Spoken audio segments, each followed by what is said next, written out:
saya Glesya Arnita dari kelas 12 2. Pada saat ini saya akan melakukan video ujian praktek informatika. Di video kali ini saya akan menjelaskan materi tentang kriminalitas digital. Yang pertama, kita perlu mengetahui apa itu kriminalitas digital. Jadi, kriminalitas digital atau cybercrime adalah kejahatan yang dilakukan menggunakan teknologi digital, seperti komputer, internet, dan perangkat pintar lainnya. Kejahatan ini dapat menyerang individu, perusahaan, hingga lembaga-lembaga pemerintahan. Yang kedua, jenis-jenis kriminalitas digital. Jenis-jenis kriminalitas digital, yang pertama, hacking. Hacking atau peretasan adalah akses ilegal ke sistem atau jaringan tanpa izin.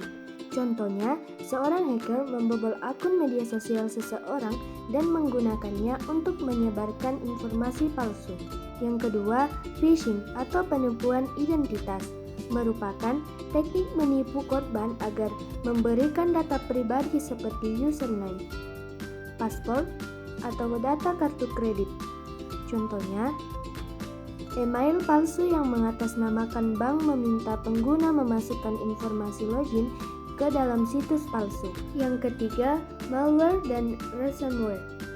Malware adalah perangkat lunak berbahaya yang merusak atau mencuri data pengguna. Ransomware mengunci data korban dan meminta tebusan agar data bisa diakses kembali. Contohnya, perusahaan menerima email berisi virus yang mengenkripsi semua data mereka. Lalu, pelaku meminta tebusan dalam bentuk cryptocurrency. Yang keempat, identity theft atau pencurian identitas. Identity theft adalah pencurian data pribadi seseorang untuk kepentingan ilegal. Contohnya, data KTP dan foto seseorang digunakan oleh orang lain untuk mengajukan pinjaman online tanpa sepengetahuannya. Yang kelima, cyberbullying atau perundungan digital. Cyberbullying adalah tindakan mengintimidasi, menghina, atau mempermalukan seseorang secara online. Contohnya, seorang siswa menerima komentar negatif dan ancaman di media sosial yang berdampak pada kesehatan mentalnya.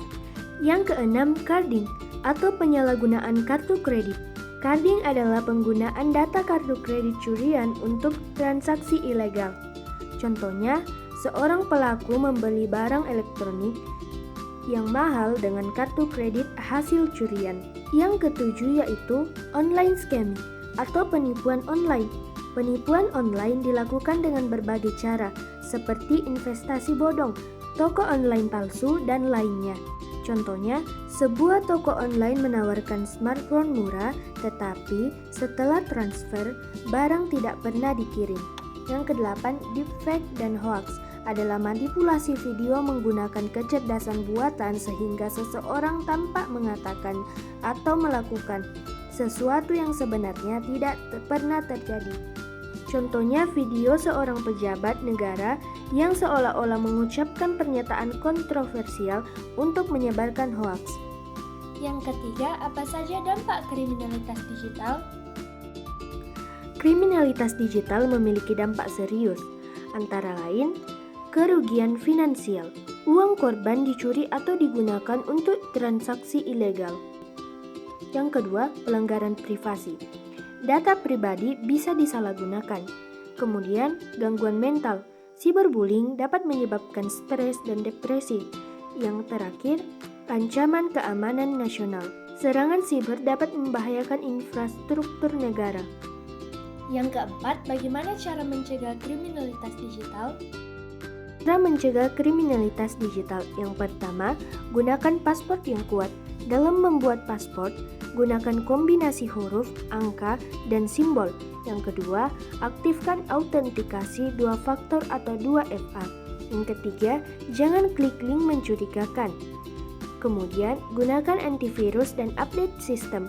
Dan yang terakhir, waspada dalam berbagai data pribadi.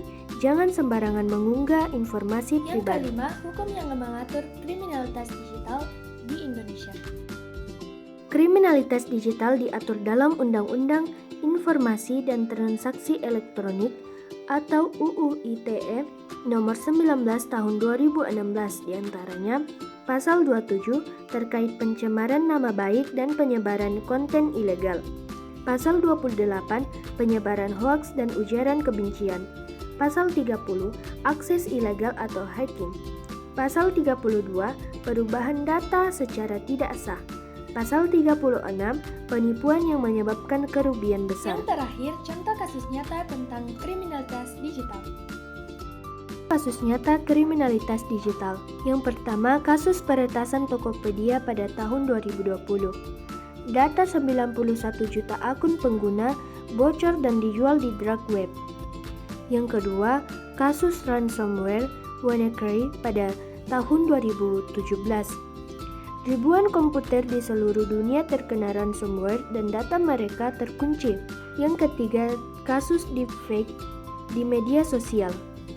Video palsu digunakan untuk menyebarkan propaganda politik. Kesimpulan yang dapat kita ambil dari materi ini adalah kriminalitas digital merupakan kejahatan yang dilakukan melalui teknologi digital dan internet, mencakup berbagai bentuk seperti hacking, phishing, malware, pencurian identitas, cyberbullying, carding, penipuan online, serta penyebaran hoax dan deepfake.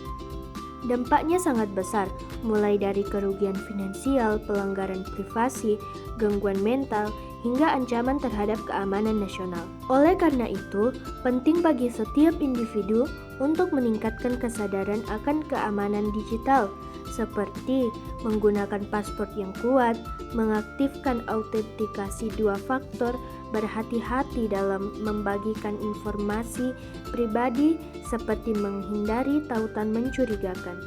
Di Indonesia, kriminalitas digital telah diatur dalam Undang-Undang ITE dengan berbagai sanksi hukum bagi para pelaku. Dengan pemahaman yang lebih baik tentang kejahatan digital, kita dapat lebih waspada dan melindungi diri dari ancaman dunia maya. Sekian video tentang materi kriminalitas digital yang dapat saya jelaskan. Jika terdapat kesalahan dan kekeliruan dalam pembuatan video maupun dalam penjelasan materi, kurang lebihnya mohon dimaafkan. Terima kasih telah menyaksikan dan menonton video ini sampai selesai.